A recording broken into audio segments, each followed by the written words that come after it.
we're not just hacks. Bloop boop boo. Bloop doop doo.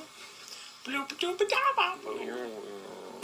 Hey, I'm Michael. I'm Molly. Today we're going to chat about 3 albums from 1993. These all broadly fit into the rock category and the alternative rock category, but beyond that, they have things that are very different about them.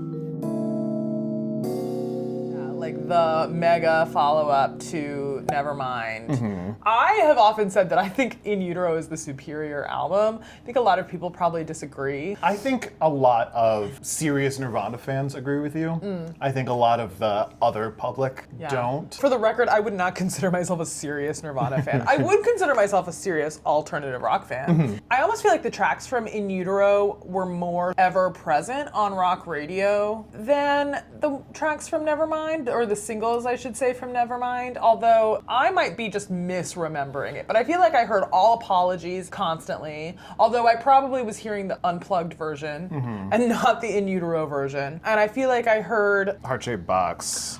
Yeah, Heart-Shaped Box was like everywhere, Yeah. right? All the time. So, were those the only singles? Yes, they had planned to release Penny Royalty as a single, released Not the most radio-friendly song. But it was supposed to release right after Kurt's death. A lot of people will say that like this album is much grittier and grungier than Nevermind, which was much more produced and polished for commercial success, which it obviously had in spades. And this album did too, because people already loved Nirvana and they were going to buy it anyway. So they could almost get away with that more. Yeah. It's sort of interesting when you think about how the production of this album happened. Nirvana wanted a sound that was more like Bleach for this album. Something that was a little grittier and harder edged. But Bleach also had some poppy songs on it. I think anyone who thinks that Nevermind is too poppy because of the producer, Butch Vig, I think, produced Nevermind. It's clearly something that Kurt wanted to do anyway. Maybe the sound might have been slightly different on Nevermind if it had been produced by someone else, but it still would have had those poppier sounding songs on it. In Utero was produced by Steve Albini, and he had mostly produced really small indie stuff. The Pixies. Pixies, Surfer Rosa, Breeders, Pod, PJ Harvey, Rid of Me are the 3 albums that I know that he produced before that. He had produced a lot of other things as well, but things that I mostly was not familiar with. Well, he also had like some DIY bands like of his own, right? Yeah. And he didn't really want to take on Nirvana because he thought they were too commercial. And it's interesting because like from what I have read about it, he was almost exactly what Nirvana was looking for, because Nirvana hated how commercial they had gotten, and he was the kind of like, they sold out kind of guy, like that guy. Like we all, if you're in the alt rock scene, like you know that guy who's like, this band's not cool anymore because they got too big, right? And he like hated that. He hated digital recording. He wanted to record everything analog. I think that's super interesting for the time. And I think the result is a band that had the freedom to get back to their roots, really, and really let loose. Even though Albini produced this album, he said that Kurt really made a lot of the production choices. These songs were pretty well formed, and Albini didn't end up doing all that much to it. He probably had a bigger hand in the recording engineer side of things, like the stories that are on the Wikipedia page about recording the drums in the kitchen so there was more things for it to be reverberant against, and using so many microphones for the drums to get a real clean, real sound. And you hear the drums pop on this album. I mean, they are really forward in the mix. Yeah, and I think Albini said something along the lines of, like, you put a good drummer in front of a drum set and you record it how it really sounds, and it's going to sound good. I mean, it's not wrong. Yeah, you don't have to do fancy stuff to, if it's a good enough drummer, you don't have to do fancy stuff to I mean, it's not really wrong about anything, really, right? There's a censored version of the album. Initially, Walmart and Kmart refused to carry this album. Cobain really wanted this album to be available to those people because he's like, the kids in nowhere don't have access to the mom and pop record stores that'll carry this. I want this album to be available in Kmart and Walmart and things like that for them. Yeah, and it's interesting because it's grunge. You can't understand the lyrics anyway. The issue is not really so much with the lyrics, it's with the album art. Oh, interesting. The art on the back cover was what they needed to censor. The song Rape Me gets replaced in the track listing as Waif Me. Oh no. Did Kurt approve of that? Just in the album art. The lyrics stay the same. It's just the album art that's different. Oh, see, now that's sneaky. Yeah, the other thing is the more radio-friendly mixes of a few songs. The radio-friendly mixes of Heart-Shaped Box and All Apologies. That's not Albini's mix of those songs. And the whole thing in the mastering was smoothed over in a way that Albini didn't like to make it more commercially acceptable. Initially, the label wanted them to scrap the album and start over. You know, it's interesting because like when you listen to the album, it's like you can almost hear the moments where they're like, okay, we gotta write a radio song now, you know? Where they're going really hard, really grungy, screaming, high distortion guitars, and then they go back to the poppier sounding songs. I don't know, obviously, but I sort of never got the impression that they were doing it for the commercialism of it. Okay. I think that Kurt and the band just really contained multitudes and they liked all these things. Yeah. Well, and I think good musicians are gonna always be experimenting and exploring and listening to a lot of different corners of the musical universe because good musicians are curious about music. This censored version includes also a popular remix of Pennyroyal Tea, which was the version that was going to be the single, but it was never released as a single. In Utero showcased divergent sensibilities of abrasiveness and accessibility that reflected the upheavals Cobain experienced prior to the album's completion. He wrote, "The Beatlesque dumb happily coexists beside the all-out frenzied punk graffiti of Milk It, while All Apologies is worlds away from the apoplectic Scentless Apprentice. It's as if Cobain has given up trying to meld his punk and pop instincts into one harmonious whole. Forget it, this is war." I kind of love that. I do too. And so that's why I don't think it was a commercial choice. Yeah. And yet, I wonder whose choice it was to release the most pop-friendly tracks as singles. They wouldn't have even bothered trying releasing other tracks as singles. Yeah. Except that, like, it was 1993, pre-Clear Channel, there was an appetite for that kind of music. And college radio stations would still play the whole album, I'm sure. One thought that I had about the whole album is that it has more guitar solos than Nevermind does. But the solos are never flashy or showy. They're often just playing the melody or they're unconscious extensions of the emotion of the song, which I think makes me like them more. It's not like, look at how good of a guitarist I am ever. Right. Although I do think that there is a place for that. Look at how good of a guitarist I am. It's not a place that I ever want to go to. Which is fine. There are a lot of people that do want to go there, and there is a place for it. So I'm never going to completely dismiss flashy, like virtuosic musicianship just because it's flashy and virtuosic. If you're good at something, show it off. I don't think either way of doing things is wrong. It's just my own personal tastes for this stuff. No, I'm not coming.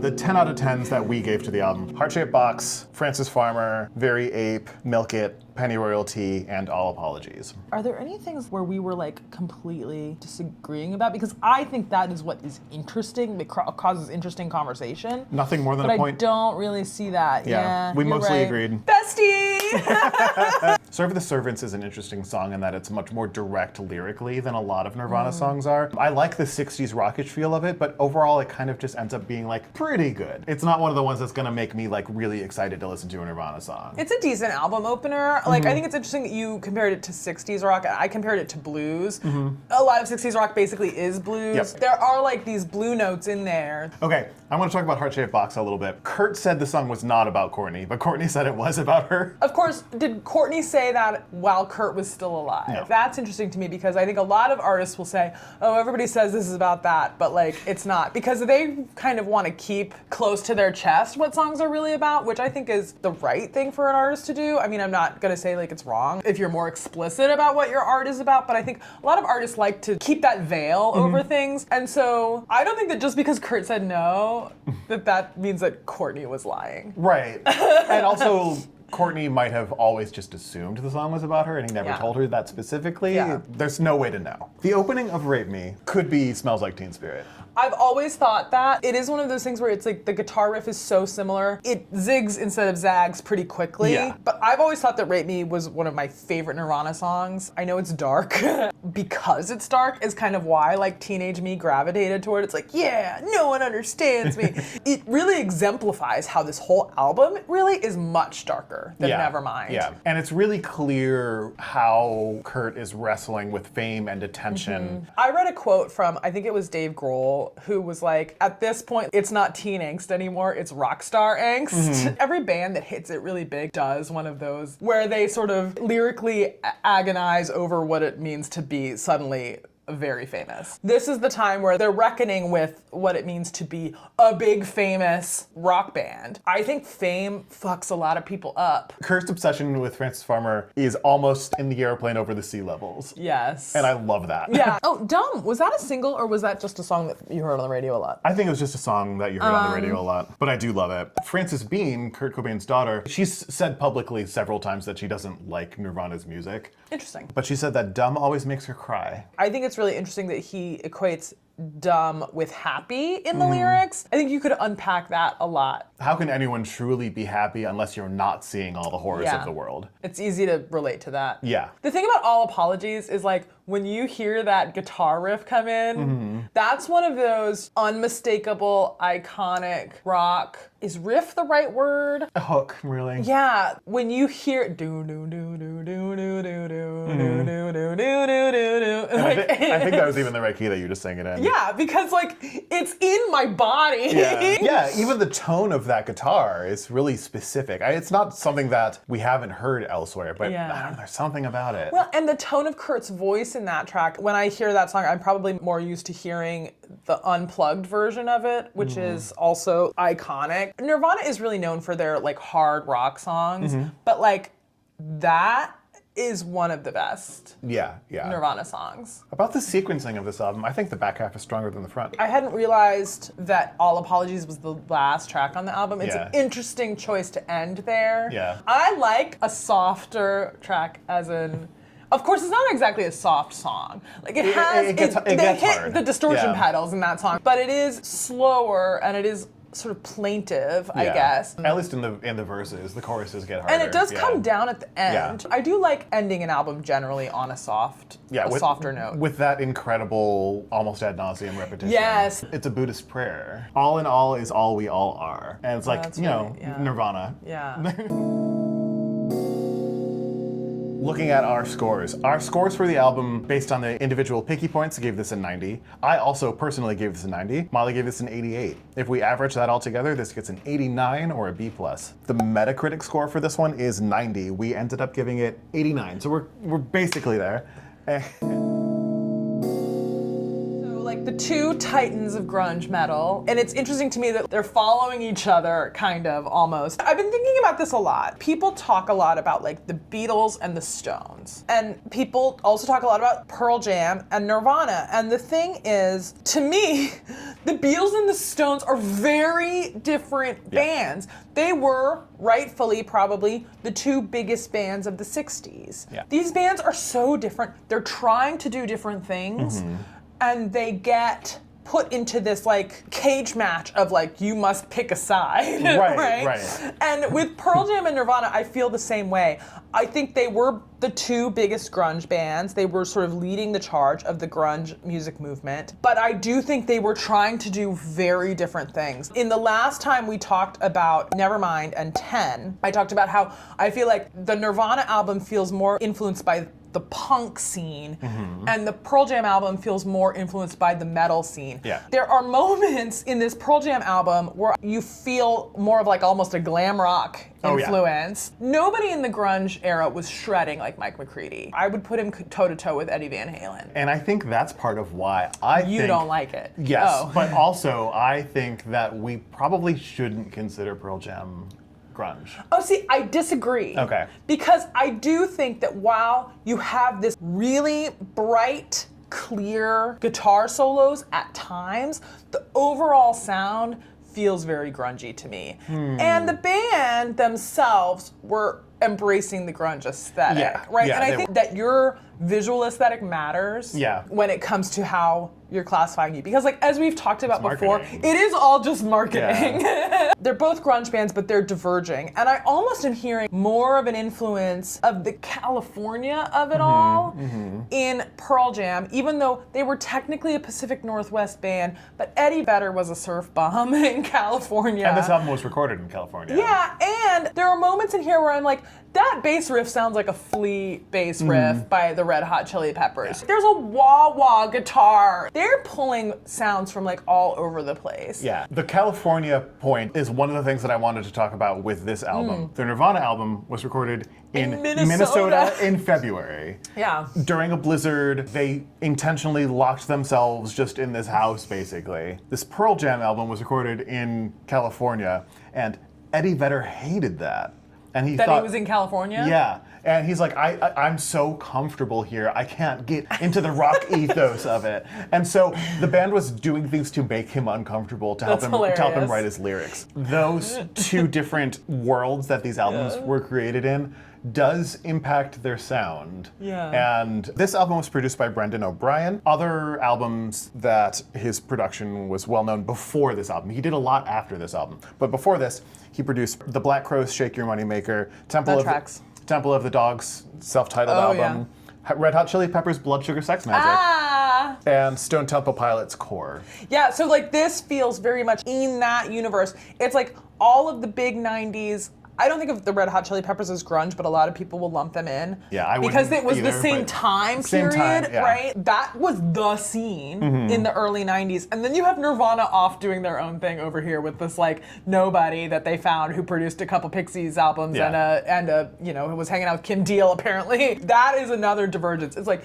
Nirvana saying no to this scene. We don't want any part of it. Yeah. And Pearl Jam just being all in. Yeah. And we don't know if Pearl Jam made that choice. The album might have made the choice. There's a lot of sausage making that happens. Yeah. I think it's interesting and not super surprising that Brendan O'Brien's albums after this, like he starts doing all the nu metal records after this. That also tracks. It tracks. It's a very specifically West Coast sound, yeah. You can hear it coming in this album. Yes. They intentionally did not push this album as much in the publicity side of things. There are no music videos from Versus. A while back when we were talking about that we wanted to do this album, you were like, oh, the second album, the one with the dog on the cover. Oh God, I was realizing today I was gonna have to come clean about the dog thing.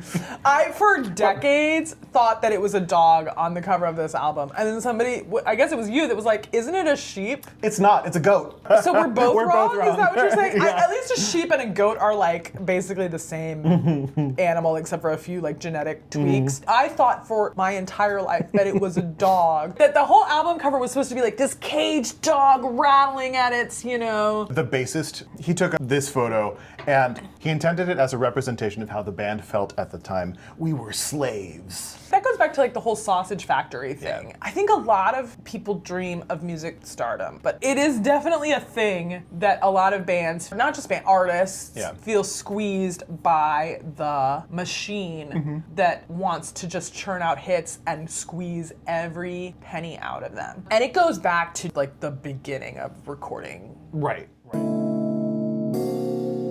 Some thoughts on the album as a whole, sound-wise. Much of this album, to me, sounds like a showcase for Mike McCready more than good songwriting. I think that's fair. In rock music, songwriting has a place, and then there's also just like jamming, which also has a place. This album does feel very jammy, and it does feel like there is that space for Mike McCready to shred like incredible solos. Yeah, and that's how this album was written. It was written in the studio, and the instrumentalists would all just jam, and then Eddie tortured himself to try and come up with good lyrics. And that was what he did, right? That was like, we talked before about how when he was brought into the band, it was like, here's a demo track, can you write lyrics on top of this? And he did. I think a lot of bands probably work that way. I don't know, like I think that's fine. It might not be to everybody's taste. I don't know why I'm like a Pearl Jam apologist here. I think it's a big difference because like if you look at the writing credits of all the Nirvana songs, they're almost entirely just Kurt. And there are some that have some credits from the other band members. And I think partially that's just the way that it's done, and it probably shouldn't be done that way because I'm pretty sure that Kurt was not saying, okay, Dave, I want you to play this drum on this beat, and like Dave made up his own drum parts, and Chris made up his own bass parts. Well, and I've also learned that the way that the publishers create these song credits, it's really about the words and the melody, words, yeah. and not about the arrangement. Right. That you can't copyright the arrangement, which Yeah, is like that's true. shocking It and is true, weird though. to me. Yeah. I had just said that. It sounds more like a showcase from Mike McCready than good songwriting. So this album is full of solos where he's shredding, and I hate almost all of them. Whereas I'm like, yeah! And this is one thing where we were talking about, like, it's interesting when our scores differ. Yeah. They differ a lot on this. A lot on this. Yeah. Go is not as egregious to me, but I think Animal is such a dumb song. I think it's so dumb. It feels like a Pearl Jam song. I don't know, like it just feels like a cool, fun Pearl Jam song. There are people who are like cult Pearl Jam, ride or dies. I don't consider myself one of them, but I was very into Pearl Jam for a while. Their catalog is extensive. And there is a point where it's almost like the Grateful Dead, where it's like, these are just a bunch of jams that all run together, and you can't really distinguish one from the other. And yet they have people that want to go see their shows all the time because they love that. Those are great and fun, but I couldn't necessarily be like, well, how is Go or Animal different from Yeah. Even Flow. Yeah. See, I don't even fucking know the names of these songs. I do think that their standout tracks are the ones where the Eddie Vedder lyrics, when they are decipherable, are really front and center. Pearl Jam has written Even Flow 100 times. Yeah. And it's 5 or 6 times on this album. Right. And I don't mind, honestly, but they're not the best tracks. The biggest difference is Blood. You gave it a 5, I gave it a 1. Because this is a song about feeling like you're bled dry by the machine. And it's so interesting to compare how Eddie Vedder writes this song and how Kurt Cobain writes this song. Oh yeah, look, I think Eddie Vedder and Kurt Cobain, I think that Kurt Cobain was the greater artist. I agree, but that's a silly point to make. It is a silly point to make, which is why I paused halfway through making it. If you say, who made this point better? Kurt Cobain's gonna win every time. Yeah. But I mostly brought that up to illustrate that a lot of the lyrics, and I'm not even a lyrics guy. I'm like, lyrics are secondary to everything else to me. The lyrics are not unimportant, and a lot of the times Eddie Vedder is coming at his lyric writing in this album from a good place. These are things that you should be talking about. Yeah. It just feels a little try-hard a lot of the time. I don't think, To me. I would not count Eddie Vedder among the great lyricists of the history of rock and roll music, but I would count him among one of the great singers. Yes, I would too. And so I have to make that distinction. I rated this song highly because it rocked hard and it had this wah-wah guitar that you didn't hear. I've never heard in another Pearl Jam song before. And on that, I said the funk guitar playing seems out of place to me. Yeah, maybe you're not wrong. It's not even really a wrong or right. It's just opinions, and it doesn't really super matter. I mean, it's just music. It's not curing cancer. Yeah. Right. There's one that I gave a higher score than you did on Glorified G, which I think it's a fun song, and I think it's especially fun because of the subject matter of this. Yeah. That their new drummer, Abruzzese, I always want to pronounce his name really Italian, but he might have mentioned to the producer, I think it was, someone on the tech side of the recording, that he had just bought 2 guns. That person mentioned to the bassist that he just bought 2 guns. And then the bassist, while they were jamming, basically, hey, so this guy just bought 2 guns. And he's like, the fuck? What? And they kind of had an argument, but like, yeah. I think it's funny. If I found out one of my friends just bought 2 guns, I would definitely be doing the same thing. Yeah.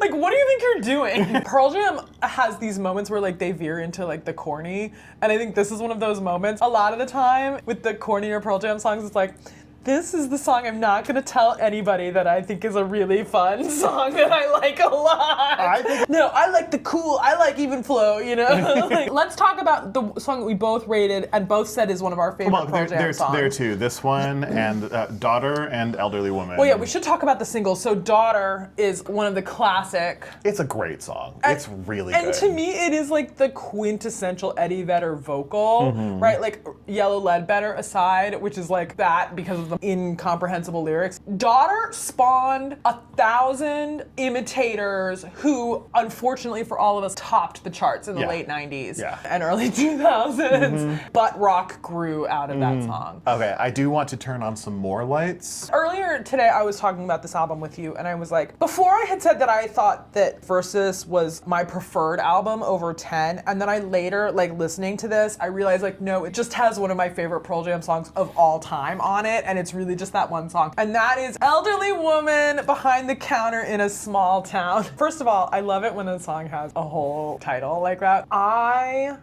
love this song. I love the slow build up and then this climax that it reaches. It just churns and builds, and then you get to that, my God, it's been so... I get teary about this song. It's really good. It is so good. I think the best Eddie Vedder performances and lyrics are when he is not playing himself in the song. Yes. This is one of them, and I think the lyrics in the song are really good, and so is his performance. We didn't talk about Dissident. I do really like Dissident. Sort of like the iconic guitar opening to All Apologies. This is another one. Yeah, the bow, bow, wow, bow, bow, bow. Eddie Vedder and Mike McCready are like Lennon and McCartney. They are one of the great pairings in music history, and this track like really exemplifies that they're perfect for each other.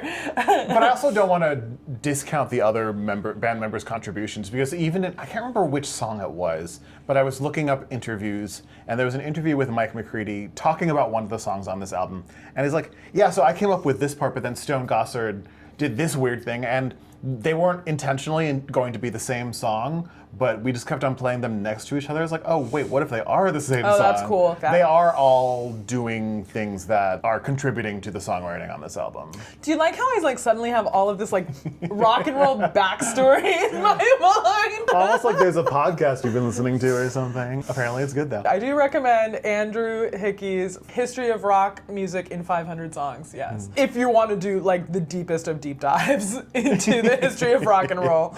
Okay. Score for this album that the Formula gave is 76. Okay. I gave a 71. Molly gave an 85. That all averages together to be a 77 or a C. Womp womp. If you look at the professional ratings of the albums that are shown on the Wikipedia article, if you sort of convert them to a percentage score and average them out, they gave it an 81. We gave it a 77. So it's a little bit further off. A little bit lower. And it's mostly my fault. I'm sorry, everybody who loves this album. I don't think it's unlistenable or anything. It's just doesn't do anything interesting for my taste. I think it's a fine album. I think the singles are better than the rest of the album. Yes, the singles are very good on this album. All right, now that it's just us for a minute, let's chat about you liking this video. If you're enjoying it, please do give the video a like. It does help us out. And subscribe if you're not subscribed. We talk about lots of media, not just music. We also talk about video games. Some of you might be here because of music theory stuff that I talk about. That's also something that we do. Also, I'm really curious to hear what any of you think about these 3 albums that we're talking about today. Please let us know in the comments. I really enjoy reading your comments and discussing things with you. Anyway, let's get back to it. And I think this is a really interesting album to pair with these others. So these grab bag videos, we sort of just say, we want to talk about these albums, but we don't want to do a full deep dive into just this album. So it's okay if we pair them with some others. Sometimes these grab bag videos end up making sense, or we find some way to make sense through them, like with the previous Nirvana and Pearl Jam that we paired with R.E.M. and Amy Grant. Right. Oh, Amy Grant, that's what it was. It was talking about pop and rock. But some of them don't make a whole lot of sense. This one I think makes a little bit of sense because they're all working in alternative rock, like we said. But this Liz Phair is a very different brand of alternative rock. But I think it's interesting because she is talking about dudes in the music business for most of this album. Though she never, to my knowledge, talked about any of the members of Nirvana or Pearl Jam, to my knowledge. Also, I think that Pearl Jam and Nirvana both don't want to be those guys that are doing this to the Liz Phairs of the world, but I think that the apparatus around them, the music business, are those guys. Something that these albums have in common is the sausage factory. You could be the greatest artist of all time, and like the record industry and the music industry will break you down into pieces and put them back together in its own image. She's not singing explicitly about that a lot, although there are some moments where she touches on that. Like, she is talking about being an artist, struggling. This is her first album, so it doesn't have the like, I blew up and now I don't know what to do with all this fame thing, but it does have the like struggling in the music industry sort of thing going on. Several of these songs had existed in demo versions under the name Girly Pop. As they were starting to gain traction, Matador heard them and signed her. This album was co-produced by Liz Phair herself and Brad Wood. Brad Wood produced a lot of indie records, most of which I don't really know, but one of the ones that I think is really interesting, he produced Veruca Salt, American Thighs. Oh, that tracks. And it totally tracks. So that's 94, we're gonna get to that soon, but very similar sound worlds. I was very into, and still am into, like what I call angry girl rock of the 90s. Liz Phair was sort of like in my orbit, but I never really got super into her as I did to a band like Veruca Salt or Hole or Bikini Kill or like a lot of these others. I really kind of regret that. Like, I feel like I would have really jived with this album when I was 18, 19 years old. This album doesn't go back super far in my history either. When I mentioned to an older female colleague that I was recently into this album, she's like, oh yeah, when I was in college, that was the album that if you had a cool feminist friend, she'd slide it to you. And it just,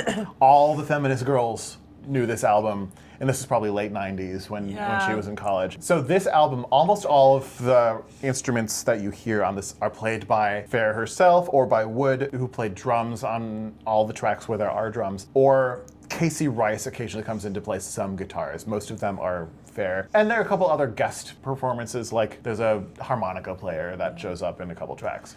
Yeah, I actually think that what makes this album really exciting to me is the sound that they created with such limited resources. They get a really full rock sound with like nothing. And at the same time, it still feels homegrown, you know? DIY, yeah. Feels very DIY, feels very garagey. I think by virtue of the fact that they had limited resources, they were able to keep that, like, you know, authenticity is so important in this industry, right? Especially in indie rock. If there's not an air of authenticity, nobody's gonna have a second for you. This album has that in spades. Many publications, Rolling Stone, Pitchfork, Spin, list this album as among the best 90s albums. The New Yorker said, this is one of the best rock albums ever made, arguably the quintessential example of indie rock. I think that, I would agree with that. And I didn't mark down who said this, but this sets the stage for bedroom pop. That's people like the Beach Bunnies and so on, who mostly started off just doing everything themselves in their bedrooms. Oh, that's what you mean by bedroom. Okay.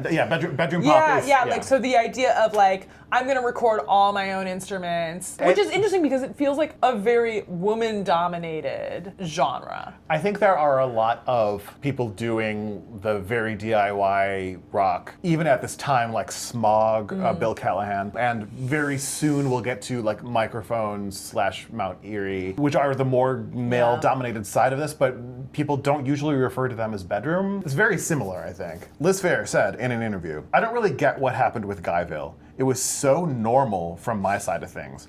It was nothing remarkable other than the fact that I'd completed a big project, but I'd done that before. Being emotionally forthright was the most radical thing I did.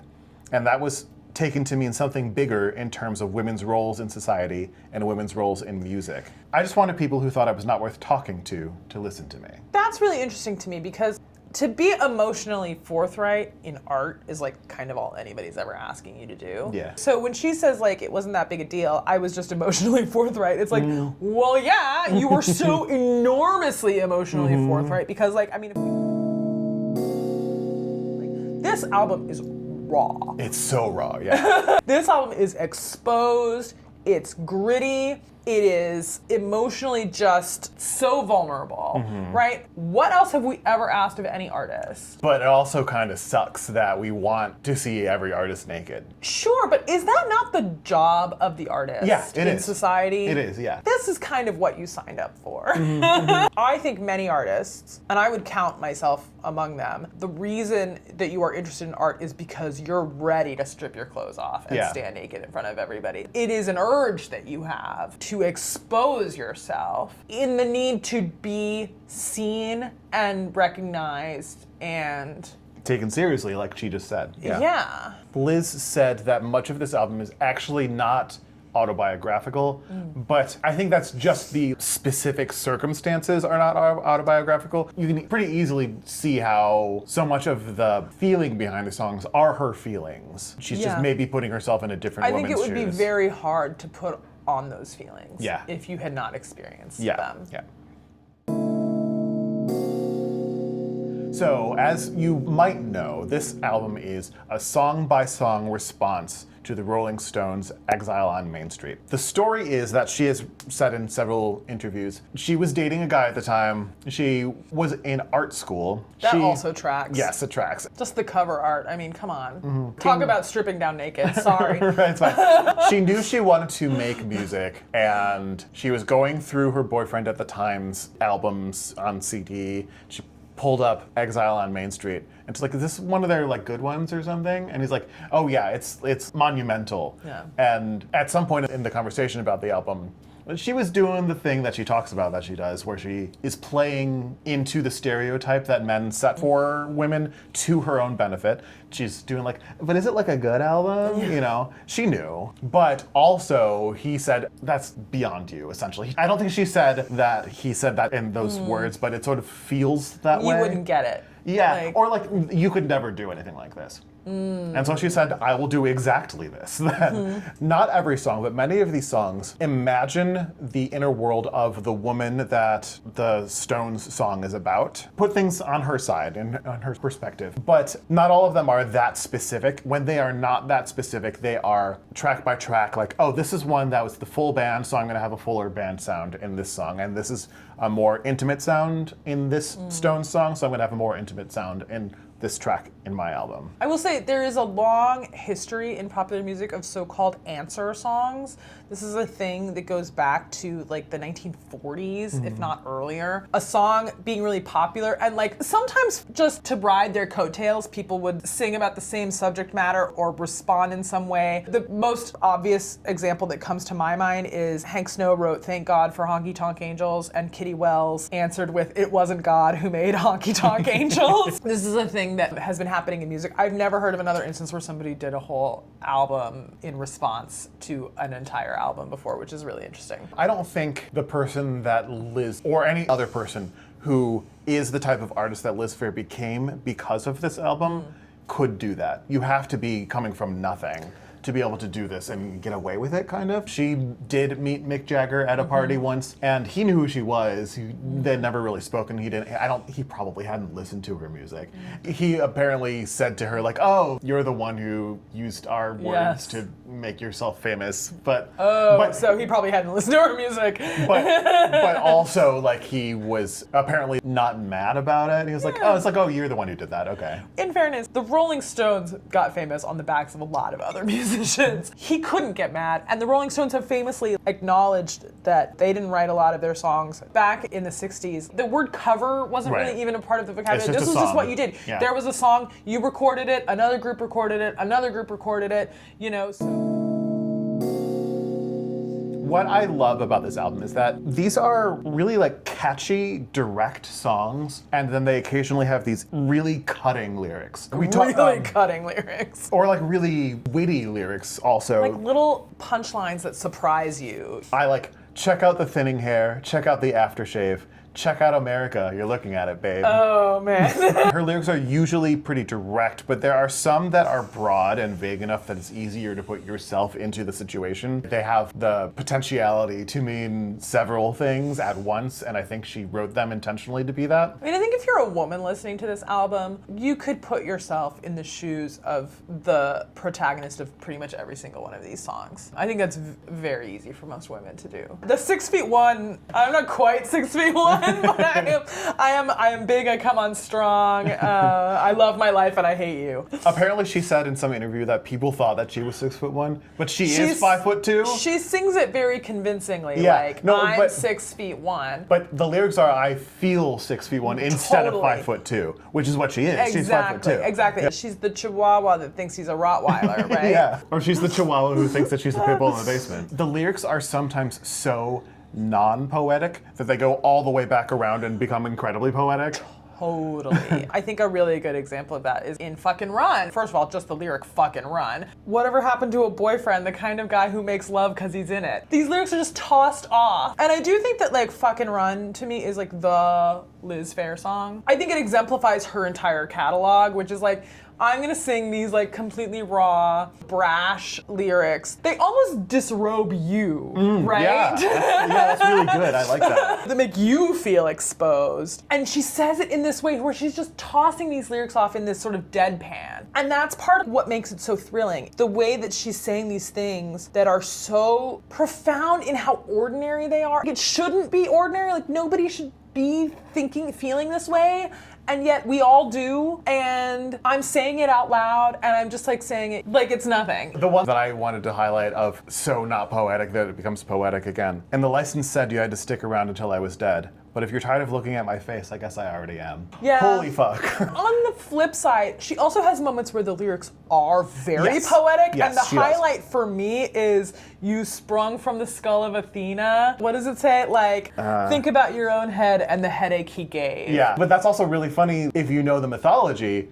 Athena's the one who sprung from the skull of Zeus. Yeah. And so he's saying like he did it from her. Think of your own head and the headache he gave. You can think of that in so many ways. The classic, no honey, I have a headache sort of thing. Gosh, this album is so relatable in so many ways. I think part of what makes this album so brilliant is how Liz acknowledges how she's playing into the Guyville of it all and how she can use it to her advantage. Yeah. And I think... But it's not just her lyrics and her performance of the lyrics that are really interesting. There's some stuff that she does in a lot of songs where like phrase lengths are stretched or shortened in such a way that it feels so natural. It doesn't feel like, look at this cool thing I'm doing. It's like, this is just what the music's gonna do at this point. One example is Send It Up on Fire, Deaf Before Dumb on Canary. It doesn't even feel like it's interesting phrase lengths happening there, but it is. Canary is an interesting track on this album to me because I actually think it's maybe the best song on the album and I hate listening to it. That is it undresses you. It makes you feel complicit in everything that is happening. I think good art does this. Yeah. It invites you in, maybe even against your will, pulls you in. Flower is kind of radical for 1993. Did I say the same thing about that song? Yes, I did. It's so simple. I think this is one of the ones that's a direct response to the Rolling Stones song where he's singing about his girl being too uptight. Yeah. And she's like, okay, you want what I really think? It's gonna be uncomfortable. And I said the same thing that I did about Canary. This song is so effective at what it's trying to do that I can't listen to it. If you don't understand what I mean by that, then I don't know how to explain it otherwise. Yeah. I mean, a lot of the tracks I'm like, oh yeah, this is a fun song about like, fuck you guy. But those more exposed tracks, they really... Yeah. Let's talk about Liz's singing a little bit. A lot of these melodies sit really low in her range. Super low. But I think that helps add to the DIY aesthetic of it. I also think that she is very judicious to when she sings in a higher, more feminine voice. And she makes those decisions in the very specific moments. Like in Flower. Yes, or in places where, like we talked about songs where it's about like, I'm gonna use your sexism to my advantage. Yeah. There are places where then she's singing with the high, sweet voice. And there are times when she does bring her voice up higher and doesn't make it sweet. Like, maybe I'm tired. Yeah. She's just like growling that out. In Dance of the Seven Veils, she starts singing higher, and like that is a song of, oh, you're telling me I should get out of the music business? I'm gonna show you what I can do in the music business. Okay, well, I want you to now relate this song to Salome. I read something about what Liz said about it, and it said something about like, let's see where we both end up at the end of this story. In Salome, he ends up with his head on a platter, and she ends up getting killed by the horrified guards. I don't know that I've had a chance to think about it more deeply than that. What are your thoughts on it? If you say Dance of Seven Veils to somebody, most people are not going to make that connection to Salome, I don't think. Oh, really? Because comes from the biblical story. It does. Yeah. But I don't think most people know the story that well. What do people know when they think of Dance of the Seven Veils? Or do they not think of it They at all? probably don't think of it at all, Okay. is my guess. But if you do know the story, you can pick up little things that she's saying. Like, she keeps calling him Johnny. She talks about a silver platter at some point. And I love the, like, almost kind of a joke at toward the end of the song when she's like, we can just forget that until death part. Because Yeah. Johnny, my love, you're already dead. It's really witty, I think. It's very witty, and Yeah. I think it shows that she's not just another singer-songwriter. She's coming at this with book learning. What I thought was really interesting about the sound of this album, many of the songs don't have bass in them. Yeah. Because of the way that Liz is playing her guitar, she's emphasizing the bass a lot in almost a Carter Scratch kind of way. Yeah. The lack of a bass helps her guitar playing stand out more. And in an interview, Liz thanked Brad for not trying to push the sound of this Yeah. album to be more mainstream. It would have been really easy for the wrong producer to get this into his hands and turn it into something like a Melissa Etheridge album. Because the voice is kind of similar, I think. And you know? no shade on Melissa Etheridge, she's also fantastic. No, but it is, I don't think it's what Liz wanted No. to do. No. She could have absolutely done that if she wanted to, but you don't become an indie darling writing an album like that, which, you know, or you become a top 40 artist. You know, they too have their merits, right? Yeah. I mean, we talk about the Sausage Factory. The indie kids, the Sausage Factory makes a lot fewer sausages, and there's room for artisan recipes. Whereas in the big commercial Sausage Factory, it's like, no, we're just putting a high fructose corn syrup in here, And people like it because it tastes good. yeah. I love an extended metaphor. I like. Professional critics gave this a 91. Our formula gave it a 90. Okay. I gave it a 93. Molly also gave it a 90. So that averages out to being a 91. So we are like right with what all the critics said. We're not just hacks. We're keeping up with the real critics. Anyway, we should probably wrap things up. Thanks so much for watching. I hope you enjoyed. Up here is a video that YouTube thinks you might like, so check that out. Down here is the playlist of other videos that we talked about music. Subscribe if you like to hear us talk nonsense about music, video games, and other media. And that should be about it. Thumbs up if you want to see me actually get naked. Don't maintain your groupie selves. Bye-bye.